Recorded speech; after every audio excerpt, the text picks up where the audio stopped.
Imagine discovering you're pregnant with the child of the most powerful vampire in existence, only to watch as his entire court treats you like worthless dirt beneath their feet. For months you endure their cruel laughter, their whispered insults, and their deliberate humiliation while the father of your unborn child does absolutely nothing to protect you. You tell yourself he loves you. You believe that somewhere beneath his cold exterior, the vampire king who once held you close in the darkness of his chambers still cares. But as the months drag on and the abuse grows worse, as his courtiers openly mock your human weakness and question whether the child you carry is even his, you realize a devastating truth. Love isn't supposed to feel like this. Love isn't supposed to leave you broken and alone, clutching your growing belly while surrounded by creatures who see you as nothing more than entertainment. So what happens when a woman finally decides she's had enough? What happens when she chooses to disappear into the night, taking with her the one thing that could change the vampire world forever? And what happens when the vampire king who allowed her torment finally realizes that his heir, his legacy, his future is gone? This is the story of Elena Blackwood, a woman who learned that sometimes the most powerful thing you can do is walk away. But in a world where vampires rule the night and royal bloodlines determine destiny, walking away might be the most dangerous decision she's ever made. The question isn't whether he'll come looking for her. The question is whether she'll still be alive when he finds her. Elena Blackwood had never imagined that carrying the child of a vampire king would feel like a death sentence. As she sat in the ornate dining hall of Dracula Castle, surrounded by creatures that had lived for centuries, she felt every pair of ancient eyes boring into her with a mixture of disgust and amusement. The morning sickness that plagued her human body seemed to provide endless entertainment for King Lucian's court. "Look at the little mortal," whispered Countess Valeriana, her voice carrying easily across the vast room despite its hushed tone. "Green around the gills again. How absolutely human of her." The vampiress's laughter tinkled like broken glass, and several other court members joined in with barely concealed snickers. Elena's hand instinctively moved to her still flat stomach, though at 3 months pregnant there was nothing yet to show for the life growing inside her. She had learned to eat in silence, to keep her eyes downcast, to pretend she couldn't hear the constant stream of insults and cruel observations. But today, something felt different. Today, the weight of their hatred seemed heavier than usual. King Lucian sat at the head of the table, his dark hair falling in waves over his shoulders, his pale skin almost luminous in the candlelight. He was beautiful in the way that all vampires were beautiful, but Elena remembered when that beauty had meant something different to her. She remembered when he had looked at her with desire, with something that might have been love. Now, his crimson eyes passed over her, as if she were furniture, as if she were nothing more than an inconvenient piece of decor that someone had forgotten to remove. "Your Majesty," said Lord Bartholomew, his voice dripping with false concern, "perhaps we should discuss the situation. The mortal has been here for nearly 4 months now, and frankly, her presence is becoming quite problematic. The staff whispers, the other houses are asking questions, and honestly, the smell of human blood is beginning to affect the younger vampire's concentration." Elena's cheeks burned with humiliation, but she forced herself to remain still. She had learned that any reaction, any show of emotion, only made things worse. The court fed off her pain like emotional vampires, drawing strength from every tear, every flinch, every moment of obvious hurt. "The situation, as you call it," King Lucian said slowly, his voice carrying the authority of centuries, "is not up for discussion. Elena remains under my protection." The words should have been comforting, but his tone was flat, emotionless, as if he were discussing the weather rather than defending the mother of his child. "Protection?" Countess Valeriana's eyebrows rose in elegant surprise.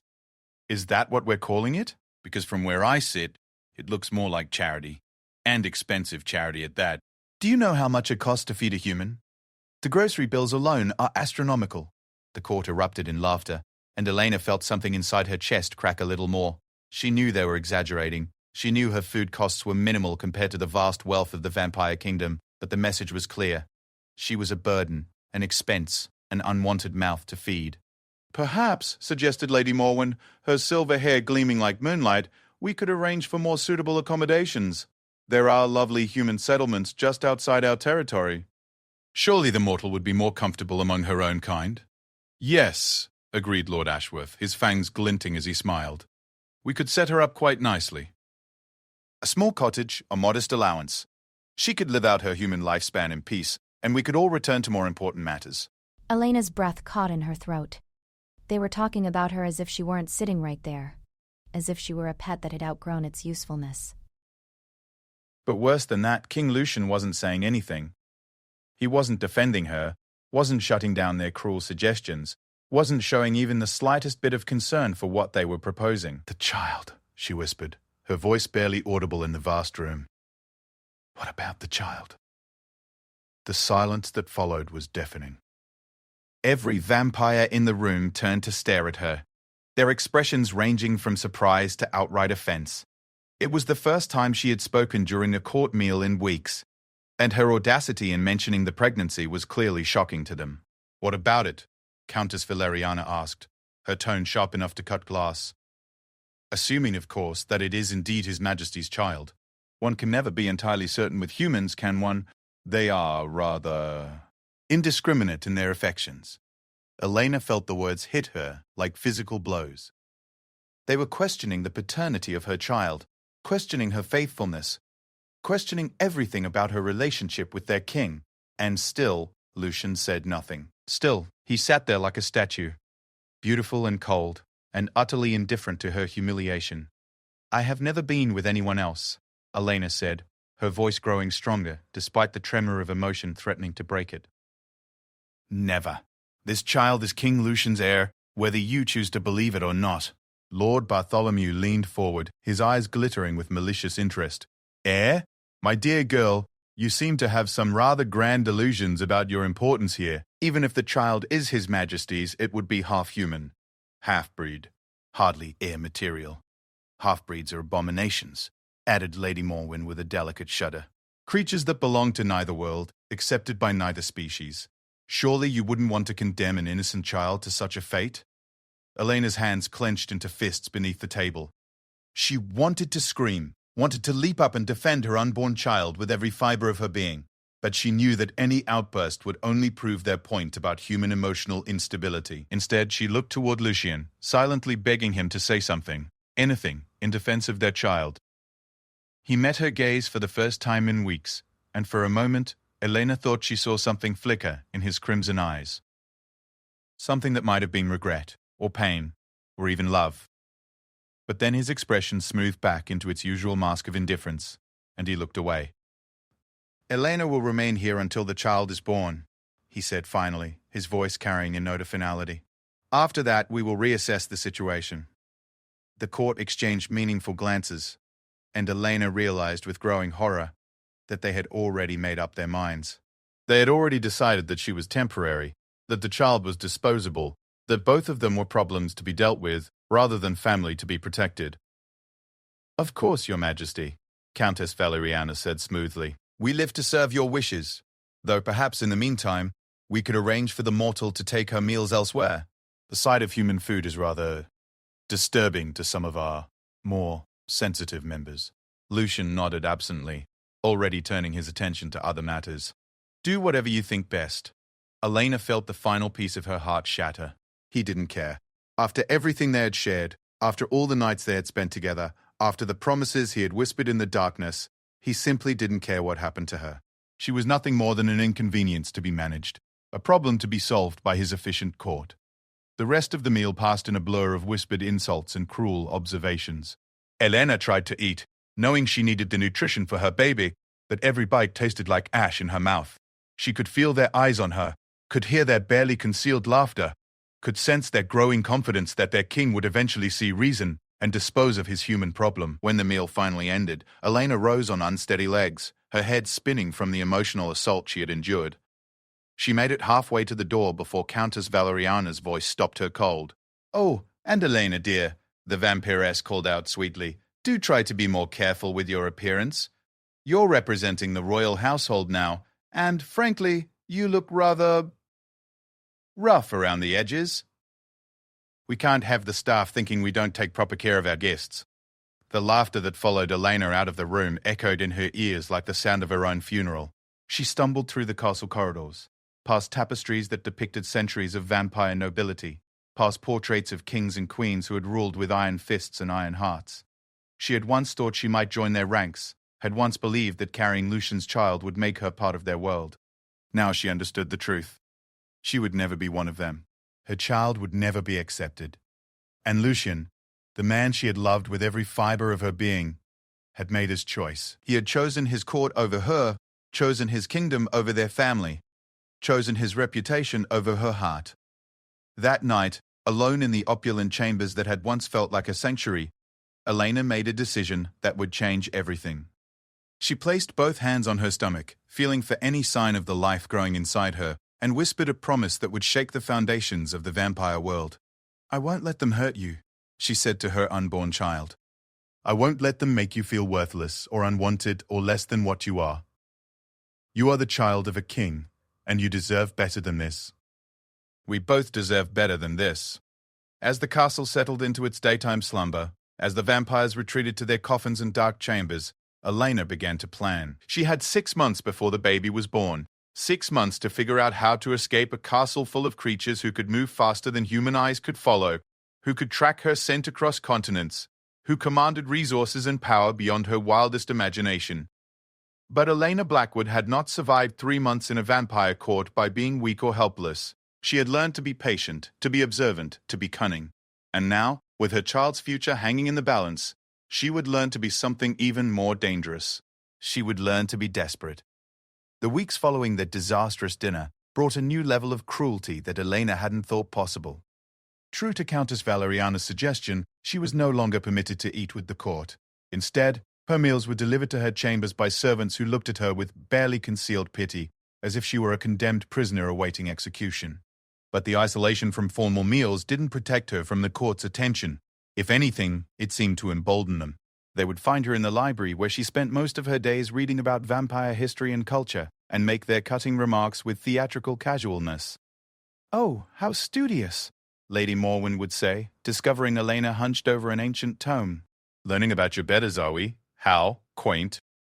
Though I do hope you're not getting any ideas above your station. Knowledge doesn't make one noble, dear." Elena would look up from her reading to find half a dozen vampires watching her with amused expressions, as if she were performing some mildly entertaining trick. She learned to keep her responses brief and neutral, but even her attempts to avoid conflict seemed to amuse them. "Look how well-trained she's become," Lord Ashworth observed one afternoon as Elena quietly gathered her books to leave the library. "Like a little pet that's learned not to bark back at its masters. Isn't that precious?" The comparison to a pet was one they particularly enjoyed. Elena noticed that they had begun to speak about her in terms usually reserved for animals. They discussed her feeding schedule and her housing arrangements, and whether she was properly house-trained. The dehumanization was deliberate and systematic, designed to make her feel like something less than a person. But perhaps the cruelest aspect of her daily torment was King Lucian's complete absence from her life. The man who had once visited her chambers every night, who had held her close and whispered words of affection in the darkness, now treated her as if she were invisible. When their paths crossed in the castle corridors, he looked through her as if she were made of glass. When court business required his presence in the same room, his eyes never once found hers. Elena began to wonder if she had imagined their entire relationship. Had those nights of passion been real, or had she simply been a convenient distraction for a bored vampire king? The doubt ate at her almost as much as the court's open hostility, because doubt meant that perhaps her child truly was unwanted. Perhaps she truly was deluding herself about its importance. The physical changes in her body became another source of entertainment for the court. As her pregnancy progressed into the 5th month, her growing belly became impossible to hide beneath the flowing gowns that had been provided for her. The vampires would stare openly at her changing shape, making comments about her expanding condition and speculating about whether she would survive the birth. "Human women are so fragile during childbirth," Countess Valeriana mused during a particularly cruel encounter in the castle's music room. "And vampire children can be rather vigorous. I do hope you've made peace with whatever gods your kind worship, dear. Just in case." The threat was veiled but unmistakable. They were suggesting that her own child might kill her during birth, that carrying a vampire's heir was essentially a death sentence for a human woman. Elena had tried to research the topic in the castle's extensive library, but any books dealing with human vampire reproduction had mysteriously disappeared from the shelves. Dr. Colwood, Cornelius, the castle's physician, provided little comfort during their monthly examinations. The elderly vampire was professional but cold, treating Elena's pregnancy as if it were a fascinating medical anomaly, rather than a growing life that deserved protection and care. "The fetus appears to be developing normally," he would report to whoever happened to be present during the examinations, Usually several court members who claimed they needed to monitor the situation for the king's security. Though, of course, predicting outcomes in hybrid pregnancies is quite impossible. We're in uncharted territory here. Elena hated the way he referred to her child as the fetus, and her pregnancy as a hybrid situation, as if her baby was some kind of scientific experiment rather than a living being with royal blood flowing through its veins. But she endured the examinations in silence, knowing that any protest would only provide more ammunition for the court's verbal attacks. The isolation was perhaps the hardest part to bear. Elena had no friends in the castle, no allies, no one who looked at her with anything resembling kindness. The human servants were too frightened of vampire retribution to show her any sympathy, and the vampire staff treated her with the same dismissive courtesy they might show to a piece of furniture. She began talking to her unborn child during the long, lonely hours in her chambers. She would place her hands on her growing belly and tell the baby stories about the human world, about sunshine and flowers and people who loved their children unconditionally. She promised the child adventures and happiness and a life free from the suffocating cruelty of vampire politics. "Your father is a good man," she would whisper during these one-sided conversations, though the words felt increasingly hollow. "He's just lost right now, confused by all the pressure from his court. But he loves us, baby. He has to love us." But even as she spoke the words, Elena found herself believing them less and less. Lucian's continued silence, his deliberate absence from her life, his willingness to let his court torment her daily, painted a picture of a man who had simply moved on.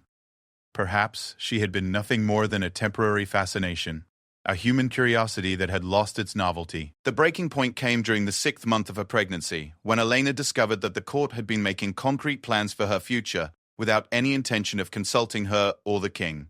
She overheard Countess Valeriana and Lord Bartholomew discussing the arrangements in hushed tones outside the castle's chapel. "The cottage is already prepared," the countess was saying. "Small but comfortable, with everything she'll need for a simple human life.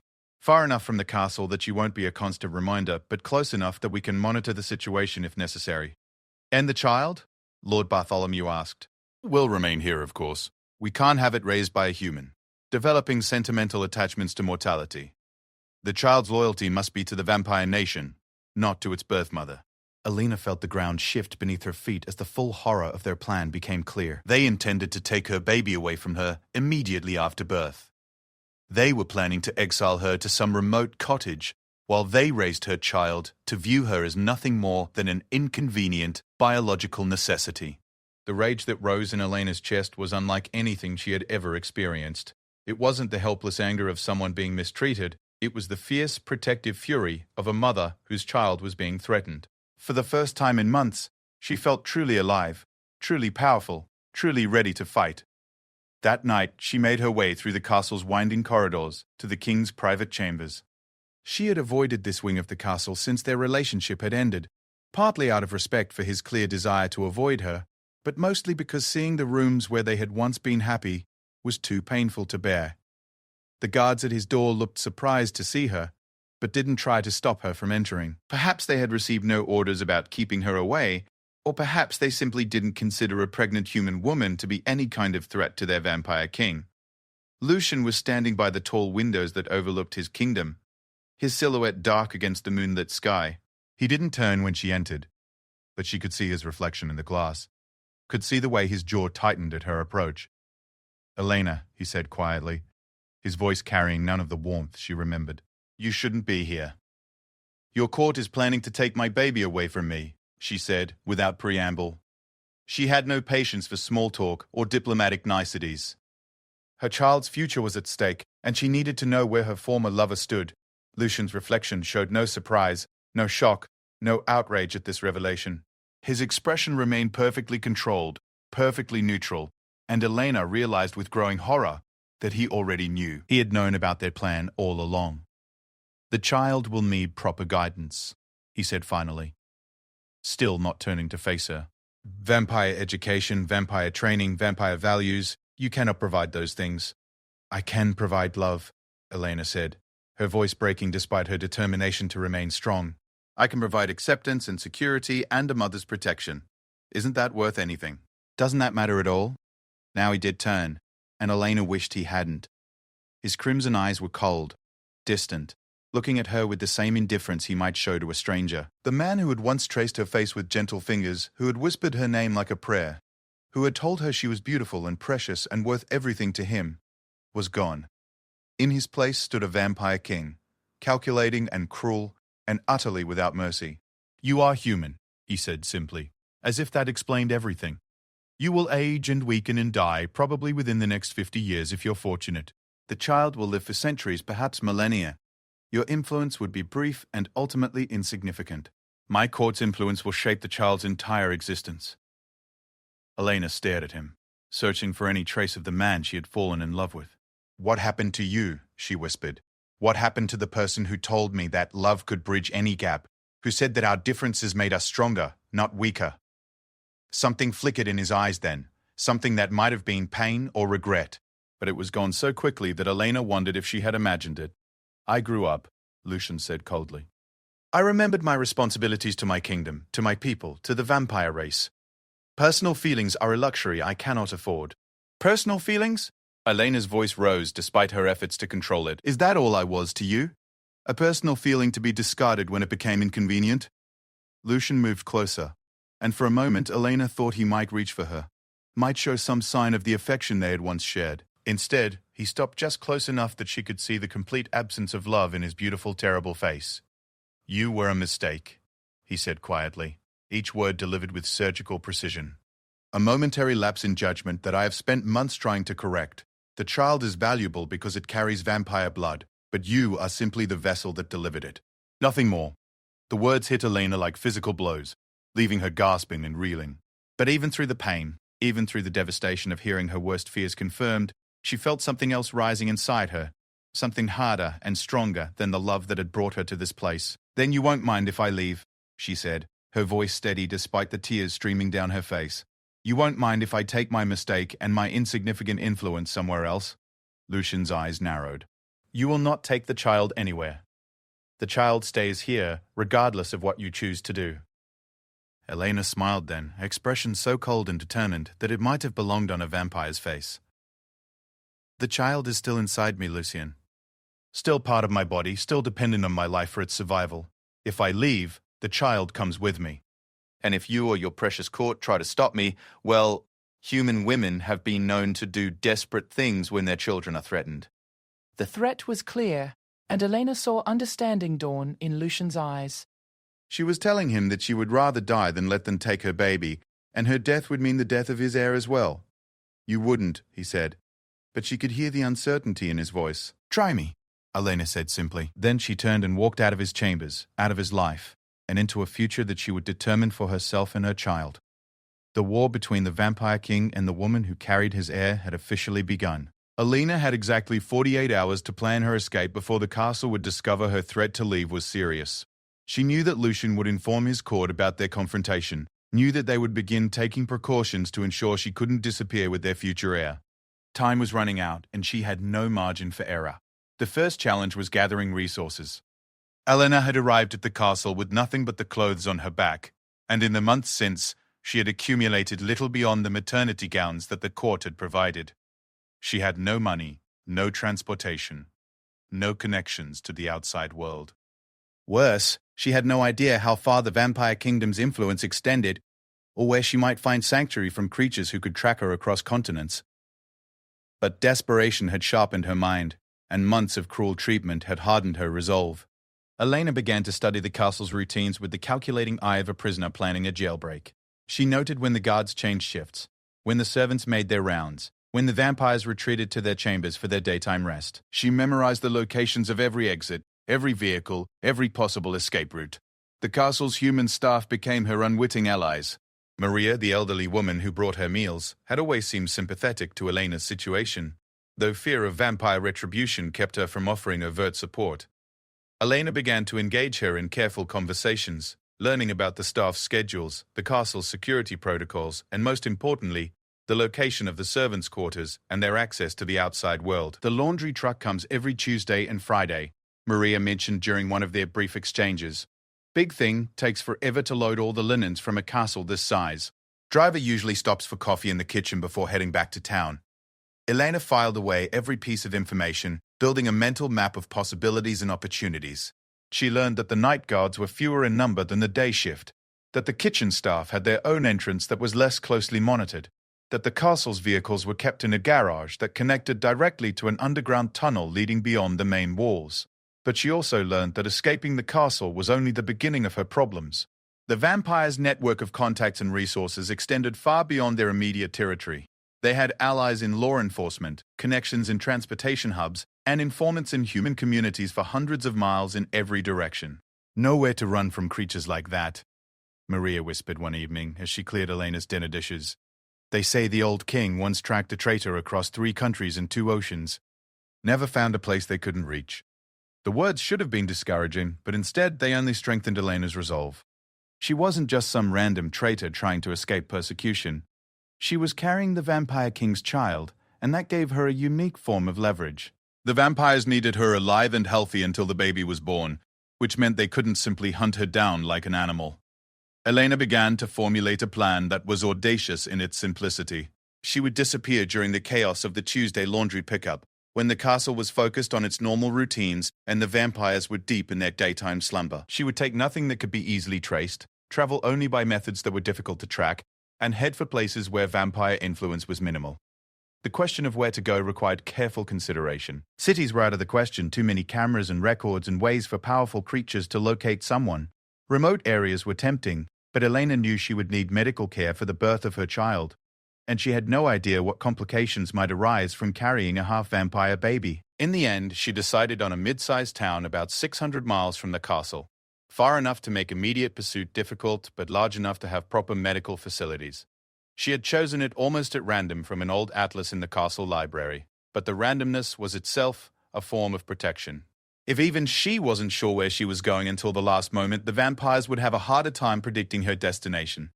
The night before her planned escape, Elena lay in bed with her hands pressed against her rounded belly, feeling the baby's movements and trying to memorize every sensation. She had no idea if she would survive what she was about to attempt. No guarantee that her desperate gamble wouldn't end with both her and her child dead. "Tomorrow we find out if I'm brave enough to be your mother," she whispered to the unborn child. "Tomorrow we find out if love really is stronger than power." The baby seemed to respond to her voice, shifting position inside her with what Elena chose to interpret as encouragement. She took it as a sign that her child was ready for adventure, ready to face an uncertain future rather than accept the gilded cage that awaited them both in the vampire castle. Elena slept fitfully that night, dreaming of running through endless corridors while beautiful, terrible creatures pursued her with inhuman speed. But when she woke in the pre-dawn darkness, her resolve had only grown stronger. Today was the day she would reclaim her life and her child's future. The morning routine proceeded exactly as planned. Maria arrived with breakfast at 8 o'clock, making her usual small talk about the weather and the castle gossip. Elena ate mechanically, her mind focused on the timing that would determine her success or failure. The laundry truck would arrive at 10:30, would take approximately 45 minutes to load, and would depart through the south gate where security was lightest during the day shift change. At 9:15, Elena made her way to the servants' wing of the castle, moving slowly and carefully to avoid drawing attention to her pregnant form. She had memorized the route during her weeks of planning, knew which corridors were monitored by cameras, and which were considered too mundane for close scrutiny. The servants' quarters were a maze of small rooms and narrow hallways, designed to house the castle's human staff efficiently rather than comfortably. Elena found the storage room that Maria had mentioned, a cramped space filled with cleaning supplies and spare linens that connected directly to the laundry processing area. She hid behind a stack of towels and waited, listening to the sounds of normal castle operations filtering through the walls. Vampires might have supernatural senses, but they were deep in their daytime rest now, leaving the running of the castle to their human employees. Elena was counting on the assumption that ordinary humans wouldn't think to look for a pregnant woman hiding among the spare towels. The rumble of the laundry truck's engine announced its arrival exactly on schedule. Elena listened to the sounds of the driver's arrival, his casual conversation with the kitchen staff, the beginning of the loading process. This was her moment, her one chance to escape before the vampires woke and discovered her missing. She squeezed out of her hiding place, her growing belly making the movement more difficult than she had anticipated. The laundry area was filled with activity as several staff members worked to load the massive truck with bags of dirty linens. Elena watched from the doorway, waiting for the perfect moment to make her move. When the driver stepped away to sign paperwork with the head housekeeper, Elena slipped between the stacks of laundry bags and climbed into the back of the truck. The space was cramped and smelled strongly of industrial detergent, but it was also dark and filled with enough soft material to cushion her pregnant form during the ride to town. She burrowed deep into the pile of laundry, pulling bags of sheets and towels over her body until she was completely hidden. The truck continued loading for another 20 minutes, each new bag adding to her concealment, but also making the air stuffier and harder to breathe.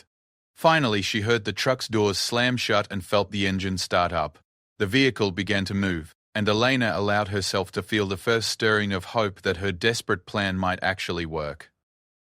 She was leaving the castle, leaving the court's cruel laughter and daily humiliation, leaving the man who had broken her heart and abandoned their child. The truck ride seemed to take forever, though Elena knew it was probably only about an hour to reach the laundry facility in town. She used the time to mentally rehearse the next phase of her escape, the part where she would have to leave the truck without being discovered and begin making her way toward the distant town where she hoped to disappear. When the truck finally stopped and she heard the driver get out, Elena forced herself to wait several more minutes before beginning to work her way toward the doors. She could hear voices outside, probably the laundry facility workers preparing to unload the truck. She would have to time her exit perfectly, slipping out when no one was looking and disappearing before anyone realized they had carried an unauthorized passenger. The truck doors opened, flooding the space with afternoon sunlight that nearly blinded Elena after her hours in darkness. She remained hidden in the pile of laundry bags, listening to the workers as they began the unloading process. They worked methodically, removing bags from the back of the truck and loading them onto wheeled carts. Elena felt the pile above her shift and settle as bags were removed. Soon, her hiding place would be exposed. She had to move now, while she still had some concealment, while the workers were focused on their routine tasks. She began to work her way toward the side of the truck, using the remaining laundry bags as cover. Her pregnant belly made the movement awkward and slow, but desperation gave her strength she didn't know she possessed. She could hear her own heartbeat pounding in her ears, could feel sweat beating on her forehead despite the cool air. When she reached the edge of the truck bed, Elena took a deep breath and made her move. She rolled out from under the remaining laundry bags and dropped to the ground behind the truck, landing more heavily than she had intended.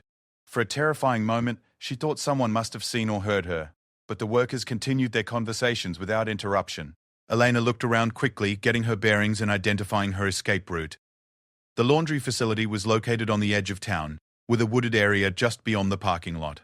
If she could reach those trees without being spotted, she would have cover for the next phase of her journey. She began moving toward the woods, trying to walk normally despite her racing heart and the awkward weight of her pregnancy. She was almost to the tree line when she heard a shout behind her. "Hey, you! Stop right there!" Elena's blood turned to ice, but when she looked back, she saw that the worker was shouting at a stray dog that had wandered onto the property, not at her. She used the distraction to slip into the woods, finally allowing herself to believe that the first part of her escape had succeeded. She was free of the castle, free of the court's daily torment, free to make her own choices about her future and her child's destiny. But she was also alone, pregnant, and hundreds of miles from any safe haven, with creatures of unimaginable power and resources probably already beginning to hunt for her. Elena Blackwood had won the first battle in her war for independence. But the real fight was just beginning, and she had no idea if she was strong enough to survive what came next. King Lucian discovered Elena's disappearance at sunset exactly 12 hours after she had hidden herself in the laundry truck. He had come to her chambers with a mixture of reluctance and duty, intending to discuss the practical arrangements for the child's custody after birth. What he found instead was an empty room and a letter written in Elena's careful handwriting, placed prominently on the writing desk where he couldn't possibly miss it. The letter was brief and devastating in its simplicity. "I told you I wouldn't let you take my child. Don't look for us. We're better off without each other. Eleanor." Lucian stared at the paper for a long moment, his ancient mind struggling to process the implications of what Elena had done. She had actually left. She had actually taken their unborn child and disappeared into the human world, beyond his immediate reach and protection. The audacity of it was staggering, but what shook him even more was the realization that he had driven her to such desperate measures. The castle erupted into chaos within minutes of the discovery. Guards were roused from their daytime rest, the human staff was questioned relentlessly, and every possible escape route was examined for clues. The efficiency of the vampire court's response was impressive, but Elena had chosen her timing well. She had gained a 12-hour head start while the vampires slept, and 12 hours was enough time to vanish into the vast human population beyond their immediate sphere of influence. Countess Valeriana arrived in Elena's chambers within an hour. Her usually perfect composure cracked with barely contained fury. "How could you let this happen?" she demanded, rounding on Lucian with an accusatory glare. "We told you the human couldn't be trusted. Told you she should be more closely watched. Now she's out there somewhere carrying the royal heir, and we have no idea where to begin looking." Lord Bartholomew was more practical in his approach, immediately beginning to organize search parties and contact their network of human allies. "She can't have gone far," he reasoned. "Pregnant women don't move quickly, and she has no resources, no transportation, no knowledge of the terrain. We'll find her within 24 hours. But Lucian wasn't so confident. He had underestimated Elena before, had dismissed her as a fragile human who could be easily managed and controlled. Her escape had proven that assumption wrong, and he suspected that tracking her down would be far more difficult than his court imagined. The initial search efforts were comprehensive but frustrating. The guards questioned every member of the human staff, but their loyalty to Elena and fear of vampire retribution created a wall of selective amnesia. No one had seen anything, heard anything, or noticed anything unusual about the pregnant woman who had lived among them for months. Maria, the servant who had brought Elena her meals, was particularly unhelpful. She was always quiet, the elderly woman said when pressed for information. Kept to herself, didn't cause trouble, didn't ask for special treatment. Can't say I blame her for wanting to go home to her own people. The comment earned Maria a sharp look from Countess Valeriana, but even vampire intimidation couldn't extract information that the servants either didn't have or refused to provide. Elena had been careful to keep her plans secret, and the human staff's natural sympathy for her situation created a protective silence that frustrated the investigating vampires. The search expanded beyond the castle within hours, with vampire agents contacting their network of human allies in law enforcement, transportation, and local government. Missing person reports were filed, though they had to be carefully worded to avoid revealing Elena's connection to the vampire royal family. Photos were distributed to airports, train stations, and bus terminals within a 500-mile radius. But Elena had anticipated these moves, had spent weeks studying the castle's resources and connections during her planning phase. She avoided all major transportation hubs, traveling instead by a combination of hitchhiking, walking, and riding in the occasional farm truck, whose driver was willing to help a pregnant woman in need. Her journey was slow and uncomfortable, made more difficult by the physical demands of her advancing pregnancy and the constant fear of discovery. She slept in abandoned buildings, ate whatever food she could afford with the small amount of cash she had managed to steal from the castle's staff quarters, and fought off the waves of exhaustion and morning sickness that plagued her traveling. But Eleanor also discovered a strength she hadn't known she possessed. Every mile she put between herself and the vampire castle was a victory. Every day she remained free was proof that she could protect her child from the creatures who wanted to control their lives. The hardships of life as a fugitive were nothing compared to the daily humiliation she had endured in Lucian's court. 3 days into her journey, Elena reached the small city she had chosen as her initial destination. Millbrook was exactly as she had hoped, large enough to provide anonymity but small enough to avoid the kind of surveillance network that vampires might maintain in major metropolitan areas. She used the last of her stolen money to rent a room in a cheap motel, paying cash and providing a false name to the disinterested desk clerk. Her immediate priority was finding legitimate employment and identification documents that would allow her to establish a new identity. Elena had never lived outside the law before, had never needed to navigate the underground economy that existed parallel to legitimate society. But desperation was an excellent teacher, and she quickly learned which local establishments were willing to pay cash for temporary work and which social services could provide assistance without asking too many questions. The work was hard, and the pay was minimal, but Elena found a kind of freedom in honest labor that she had never experienced in the vampire castle. She cleaned offices at night, worked in a small cafe during the day, and gradually accumulated enough money to move from the motel to a tiny apartment above a used bookstore. For the first time in months, she felt like she was building something rather than simply enduring. Meanwhile, the search for her continued with increasing urgency and frustration. King Lucian had initially maintained his characteristic emotional distance, treating Elena's disappearance as a political problem to be solved rather than a personal loss to be mourned.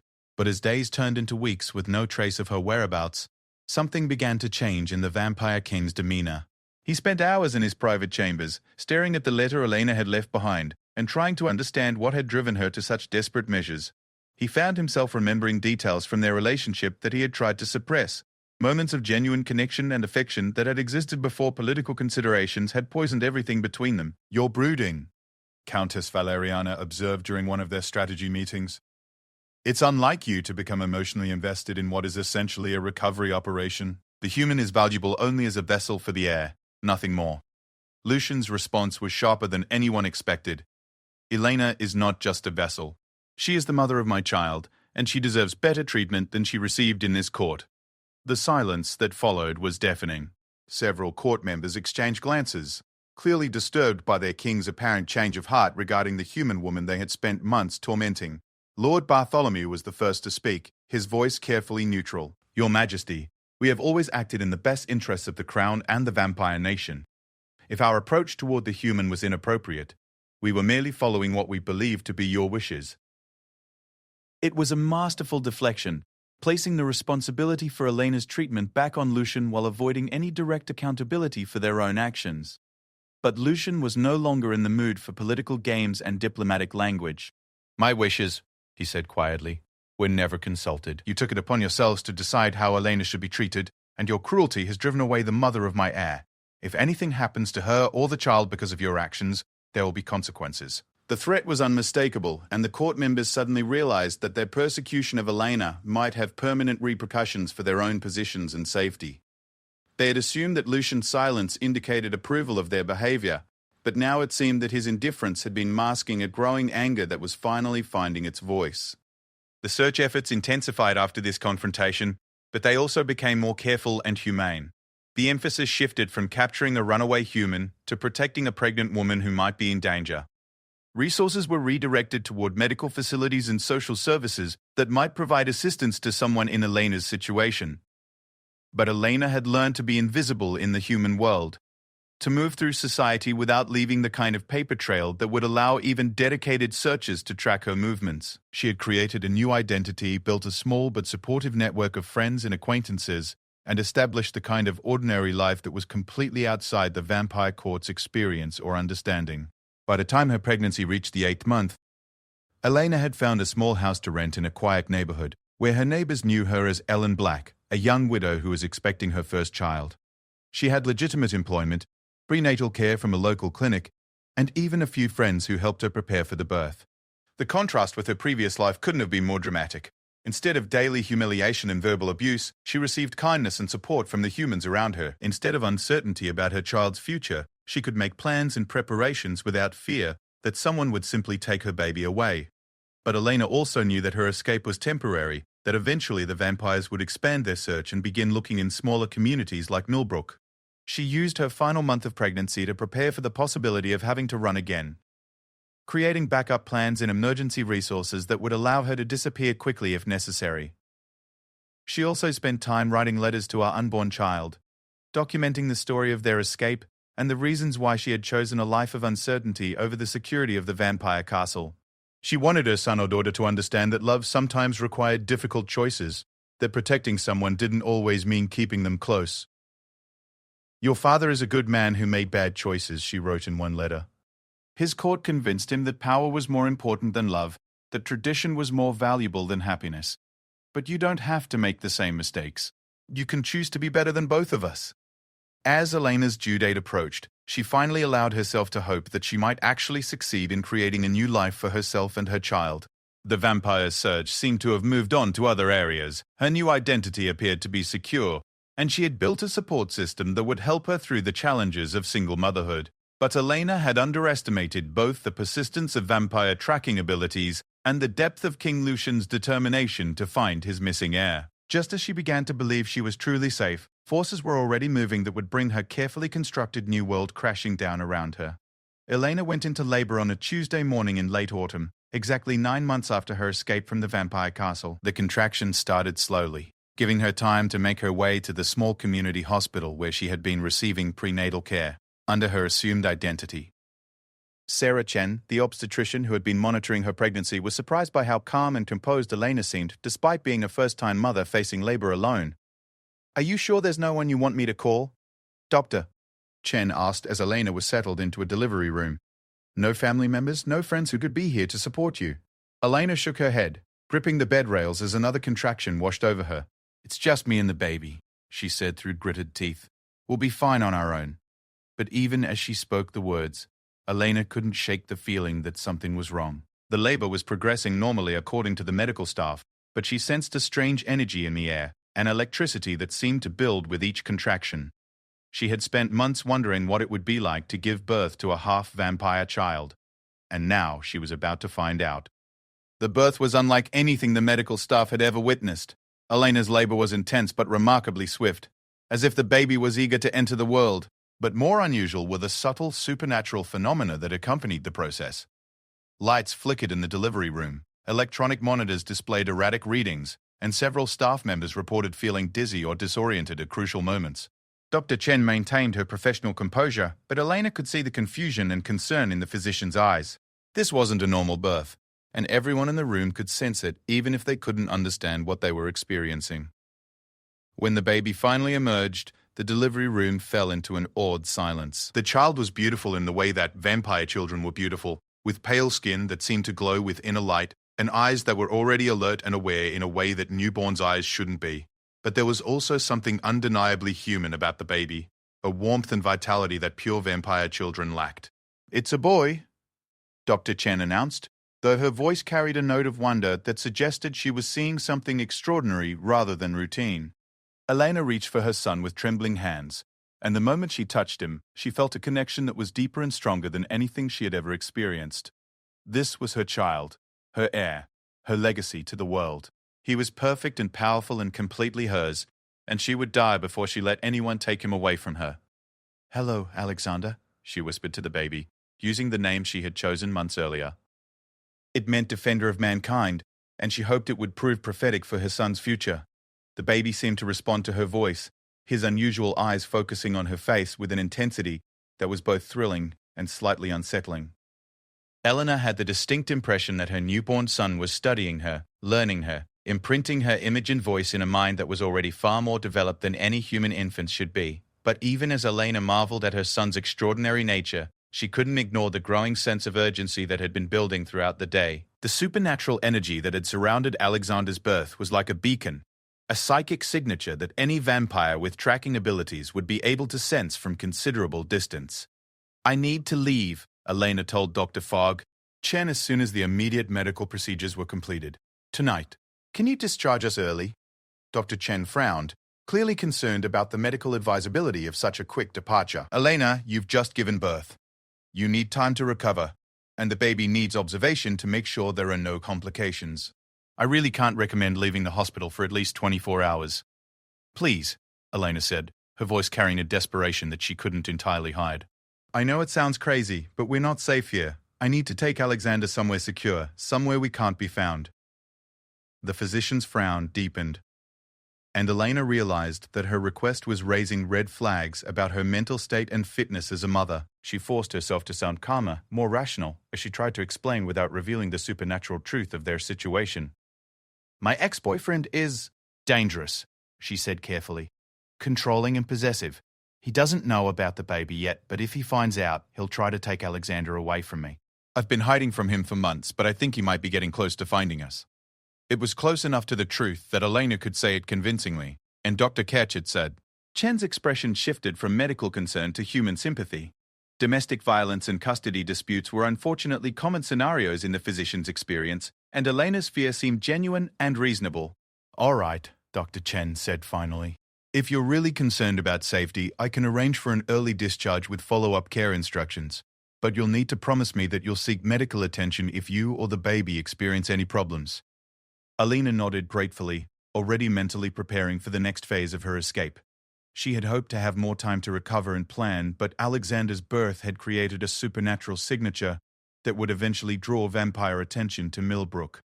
She needed to disappear before that happened, needed to get her son somewhere safe before the hunting parties arrived. But as Elena made her hurried preparations to leave the hospital, she was unaware that it was already too late.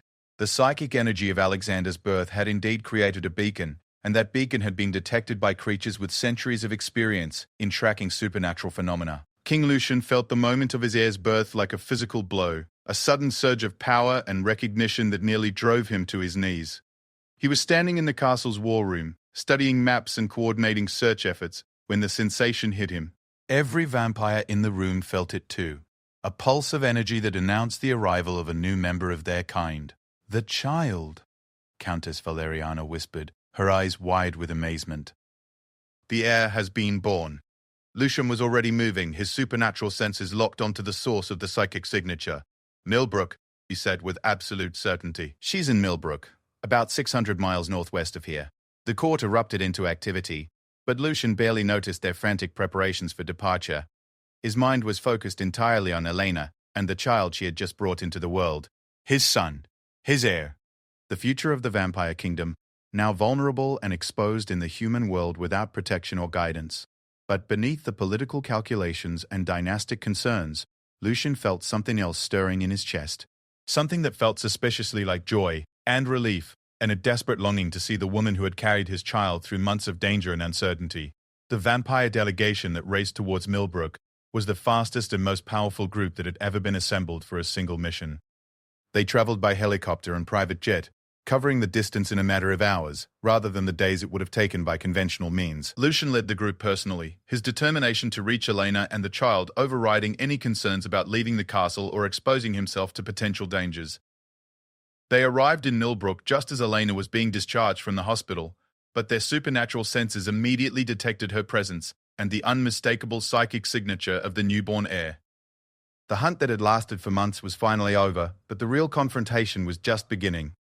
Elena made it exactly 3 blocks from the hospital before she realized she was being followed. The sensation started as a prickle at the back of her neck, a growing certainty that she was being watched by predatory eyes. She looked back over her shoulder as she hurried toward the used car dealership where she had planned to purchase transportation for her continued flight, and her blood turned to ice. King Lucian stood on the sidewalk behind her, flanked by several other vampires she recognized from his court. He was exactly as beautiful and terrible as she remembered, his dark hair flowing in the night breeze, and his crimson eyes locked onto her with laser intensity. But there was something different about his expression, something that looked almost like pain mixed with the determination she had expected. Elena's first instinct was to run, but she was carrying a newborn baby and still weak from giving birth just hours earlier. She wouldn't be able to outrun vampires under the best of circumstances, and these were far from the best of circumstances. Instead, she turned to face them, clutching Alexander protectively against her chest and trying to project a confidence she didn't feel. "Hello, Elena," Lucian said as he approached, his voice carrying easily across the distance between them. "Hello, my son." The words should have been threatening, but instead they sounded almost tentative, as if the Vampire King wasn't entirely sure of his welcome. Elena searched his face for signs of the cold indifference that had driven her away, but what she saw instead was a complex mixture of longing, regret, and something that might have been love. "You came," she said quietly, stating the obvious because she couldn't think of anything else to say. "Did you think I wouldn't?" Lucian replied, stopping just close enough that she could see the genuine emotion in his ancient eyes. "Elena, you've been carrying my child, my heir, through months of danger and uncertainty. Of course I came." Behind him, the other vampires maintained their positions but didn't advance. Elena recognized Countess Valeriana and Lord Bartholomew among the group, but their expressions were carefully neutral, almost respectful. The cruel amusement and open hostility she remembered from her time in the castle were nowhere to be seen. "What do you want?" Elena asked, though she was afraid she already knew the answer. Lucian's gaze shifted to the baby in her arms, and Elena saw his expression soften in a way she had never witnessed before. "I want to meet my son," he said simply. "I want to make sure you're both safe and healthy, and I want to apologize for the way you were treated in my court." The apology was so unexpected that Elena nearly staggered under its emotional weight. She had prepared for threats, for demands, for attempts to simply take Alexander away from her by force. She hadn't prepared for remorse or accountability or what sounded like genuine regret. "Apologize?" she repeated, her voice barely above a whisper.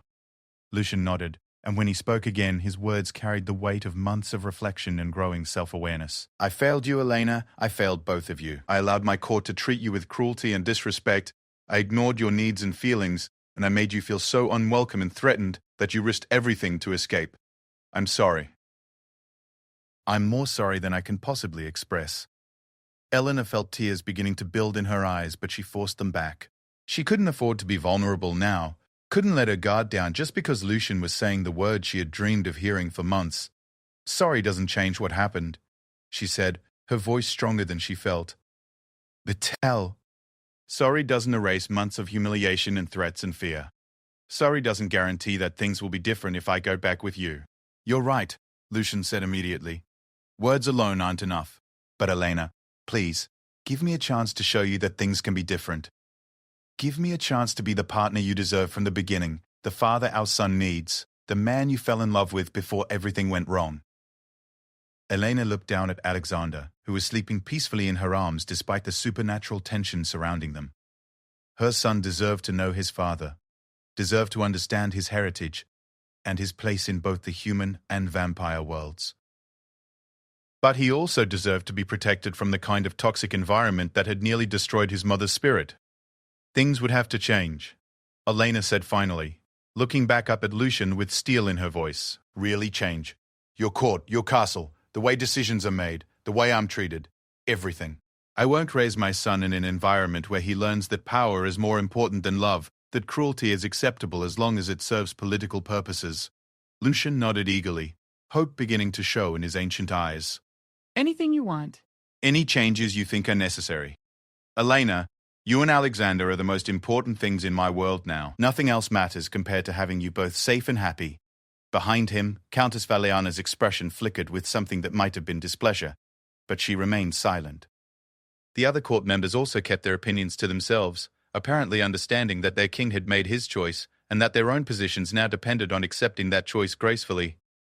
Elena studied Lucian's face for a long moment, searching for any sign of deception or manipulation. What she saw instead was a man who had lost everything important to him and was desperate for a chance to make things right. It wasn't enough to erase the past, but it might be enough to build a different future. "All right," she said finally. "One chance. But if things go back to the way they were, if your court starts treating me or Alexander with disrespect, if I feel for even a moment that we're not wanted and valued, I'll leave again. And this time, you'll never find us." Lucian smiled then, the first genuine smile she had seen from him since the early days of their relationship. "Thank you," he said simply. "Thank you for giving us another chance." As the vampire delegation prepared to escort Elena and Alexander back to the castle, she couldn't help but wonder if she was making the right choice. She had fought so hard for independence, had risked everything to escape the suffocating world of vampire politics. Now she was voluntarily returning to that world, trusting that love really could overcome centuries of tradition and prejudice. But as she looked at her son's perfect face, Elena realized that some risks were worth taking. Alexander deserved a chance to know his father, and perhaps more importantly, his father deserved a chance to know him. The future was uncertain, but for the first time in months, it was also full of possibility. The Vampire King had found his missing heir, but more importantly, he had found his way back to the love that had created that heir in the first place. Whether that love would be strong enough to transform an entire kingdom remained to be seen, but Elena was finally ready to find out.